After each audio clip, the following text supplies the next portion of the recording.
You ever feel like you're just playing a part, just to get by? Well, what if the answer to this super modern problem of not fitting in actually comes from a rebel philosopher who lived more than 2,000 years ago? No, I mean, really, have you ever had that feeling deep down that you're just operating on a totally different frequency from everyone around you? You know the scene. You're at a party or a meeting, and you're doing all the right things, smiling, nodding along. But on the inside, it's like you're a million miles away, completely misunderstood. Well, it turns out there's a guide for this, and it's been around for a very long time.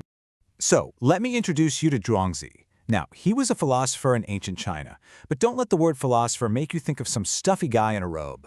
This man was the original rebel.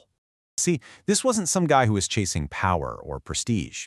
In fact, when the king offered him the most powerful job in the entire kingdom, we're talking prime minister here, Zhuangzi's response was, well, it was legendary.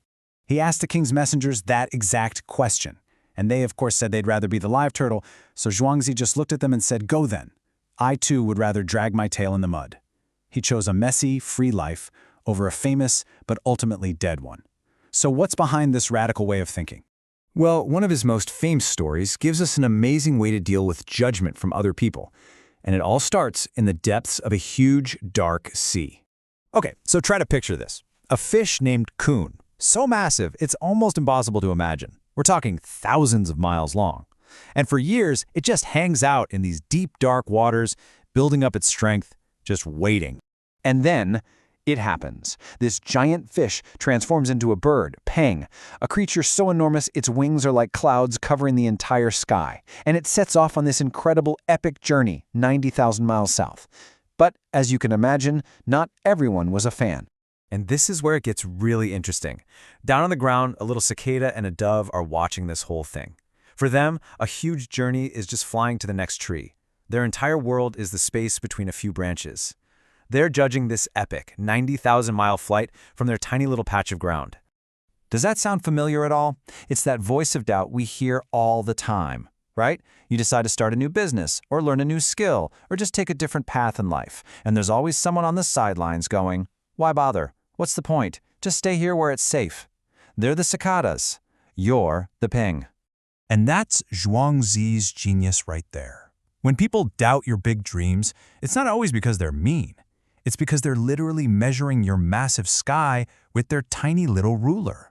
Their cognitive dimension, their whole frame of reference is just fundamentally different. I mean, think about it.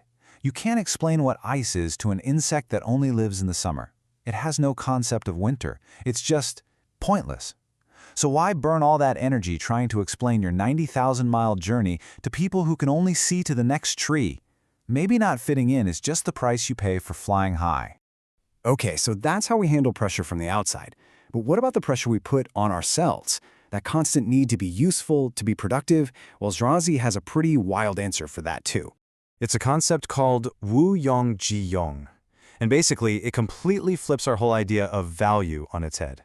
It argues that the very things society calls useless might actually be our greatest assets. So a carpenter walks up to this giant, gnarled, crooked old tree. He takes one look and says, "Nope, totally useless, can't make anything out of it." But Zhuangzi's take is completely different. He says, because it's useless to the carpenter, no one will ever come to chop it down. It's free to just be a tree, to grow old, provide shade, live its full life. Its so-called uselessness is actually its greatest protection. You see, when we're all scrambling to be useful timber, the perfect employee, the perfect student fitting into these neat little boxes, we're basically just lining up for the axe. There's a real kind of freedom, a certain rebellious power in embracing the parts of you that are beautifully, unapologetically useless by society's standards.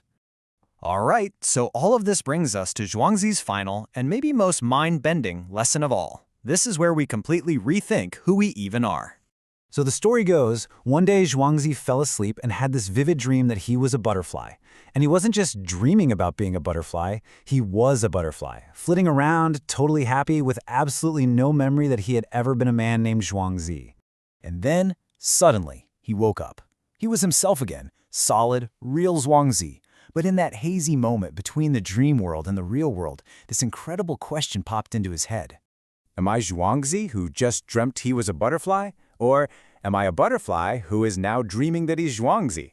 I mean, wow, it really makes you think, what is this self that we cling to so tightly? But here's the kicker. Zhuangzi doesn't actually care about the answer.